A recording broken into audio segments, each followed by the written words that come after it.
life's end. Isn't it beautiful? It's almost tragic. When life ends, it gives off a final lingering aroma. Light is but a farewell gift from the darkness to those on their way to die. I've been waiting, Snake, for a long time. Waiting for your birth, your growth, and the finality of today. Boss, why are you doing this? Why? To make the world one again. The world used to be whole. But with the end of the Second World War, the philosophers began to fight amongst themselves, and the world was torn apart. The Cobras, my comrades who trained and fought alongside me, were torn apart as well. The foibles of politics and the march of time can turn friends into enemies just as easily as the wind changes. Ridiculous, isn't it? Yesterday's ally becomes today's opposition, and this Cold War? Think back. When I was leading the Cobras, America and Russia were fighting together. Now, consider whether America and Russia will still be enemies in the 21st century. Somehow I doubt it. Enemies change along with the times, the flow of the ages, and we soldiers are forced to play along. I didn't raise you and shape you into the man you are today just so we could face each other in battle. A soldier's skills aren't meant to be used to hurt friends. So then what is an enemy? Is there such a thing as an absolute timeless enemy?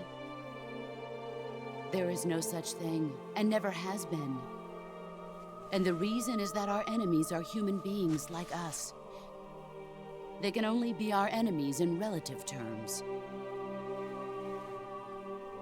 The world must be made whole again. The philosophers must be reunited. I will devote my skills to that purpose. And with the Colonel's money, I will achieve that end. Just as I once created the Cobras. They are my family. I may no longer be able to bear children, but I still have a family.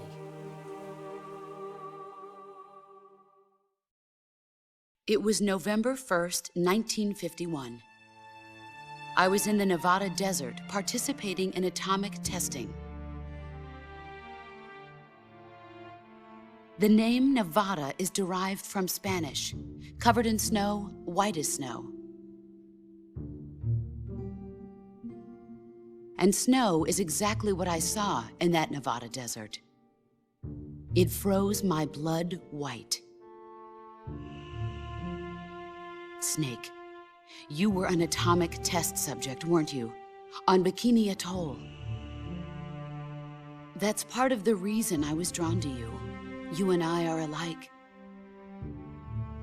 We're both slowly being eaten away by the karma of others.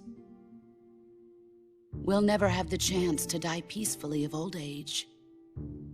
We have no tomorrow. But we can still have hope for the future. In 1960, I saw a vision of the ideal future from space. 3 years earlier, the Soviet Union had succeeded in launching Sputnik, the first man-made satellite in history, into orbit. This came as a huge shock to the United States.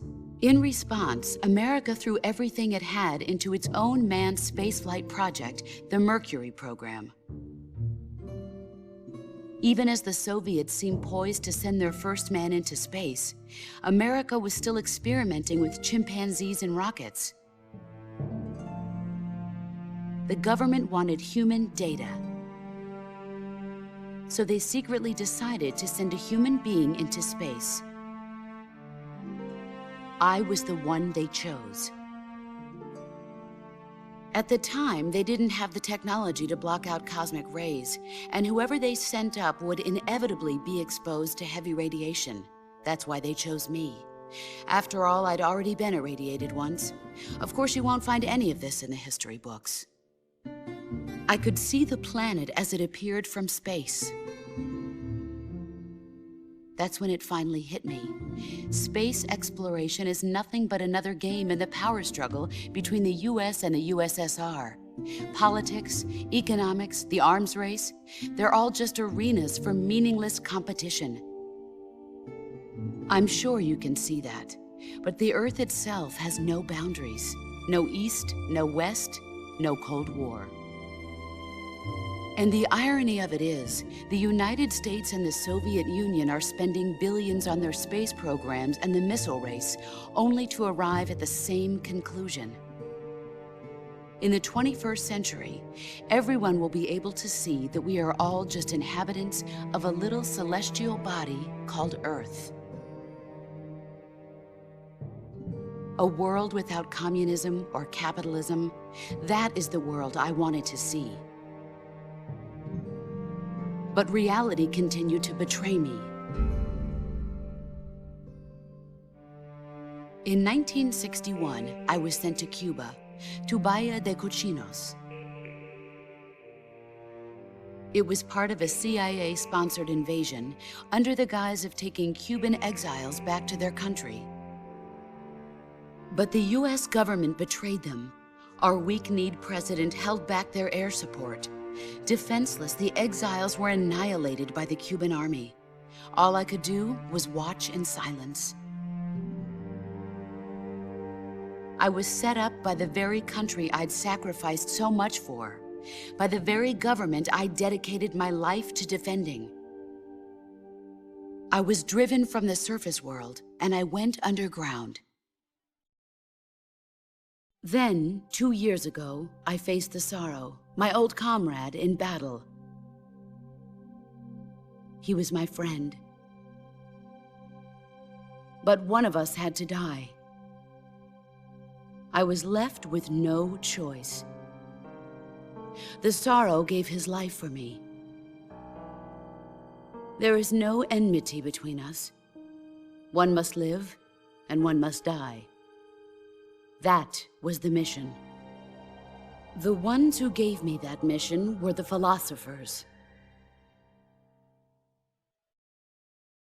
Early in the 20th century, the true holders of power in the United States, the Republic of China, and the newly formed Soviet Union gathered together in a secret meeting that would later be known as the Wise Men's Committee. The secret pact they formed there marked the beginning of the philosophers. But the last of the original members died in the 1930s. After that, the organization began to run out of control, and the Wise Men's Committee degenerated into a mere shell of its former self. The philosophers of today have no sense of good or evil. Their influence extends to countries and organizations involved in every aspect of every war. They have become war itself. That's how they operate.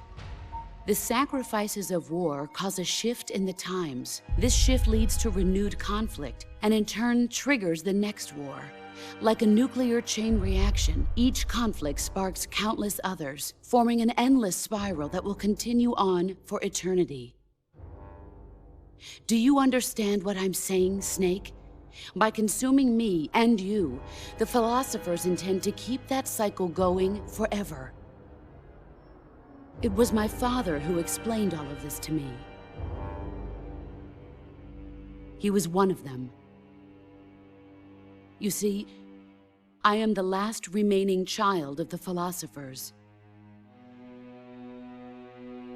But after he revealed the truth, my father was killed by that same shapeless, formless organization.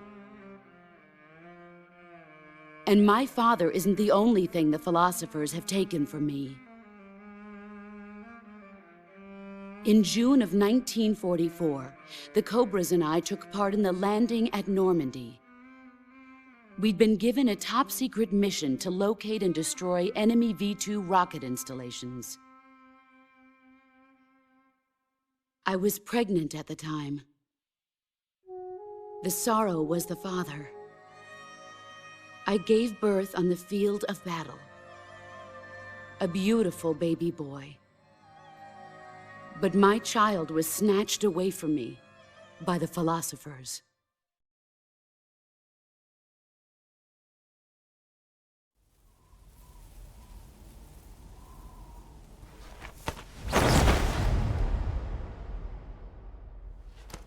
Look at this scar. This is proof that I was once a mother. I gave up my body and my child for my country. There is nothing left inside me now. Nothing at all. No hatred, not even regret. And yet sometimes at night, I can still feel the pain creeping up inside me, slithering through my body like a snake.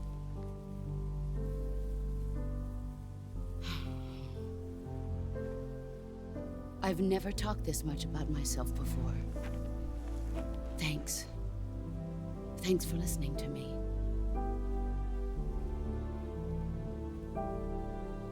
I feel content. Snake? Commence the operation. I raised you. I loved you. I've given you weapons, taught you techniques, endowed you with knowledge. There is nothing more for me to give you. All that's left for you to take is my life, by your own hand. One must die, and one must live. No victory, no defeat. The survivor will carry on the fight. It is our destiny. The one who survives will inherit the title of boss. And the one who inherits the title of boss will face an existence of endless battle. I'll give you 10 minutes. In 10 minutes, MiGs will come and bomb the hell out of this place. If you can beat me in less than 10 minutes, you'll be able to escape in time. Let's make this the greatest 10 minutes of our lives, Jack. Boss. You're a soldier. Finish your mission. Prove your loyalty. Face me. Come. Excellent, Jack.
Take this.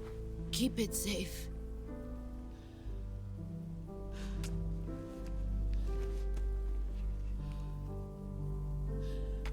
It's our only hope.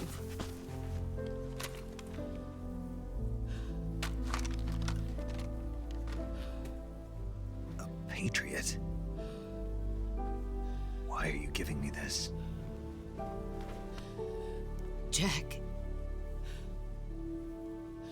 Or should I say, Snake. You're a wonderful man. Kill me. Kill me now. Do it.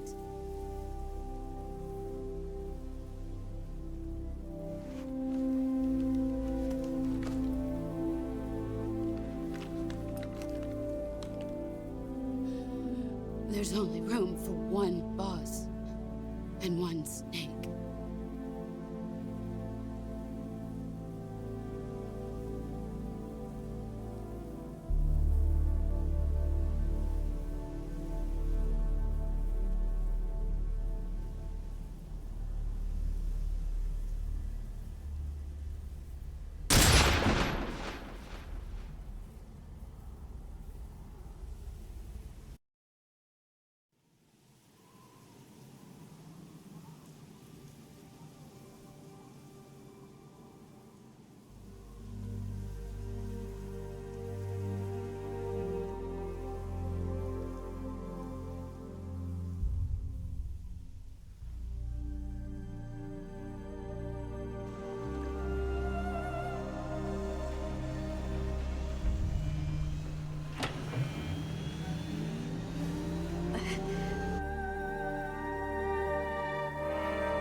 Ready to go, Snake?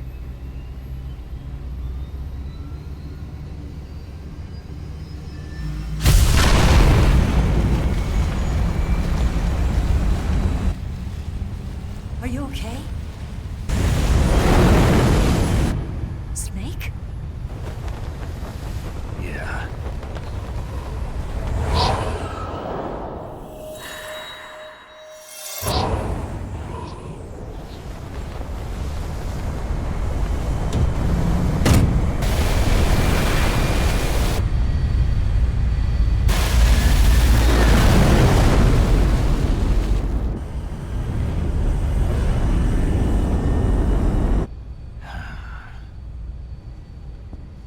I told you you could trust me.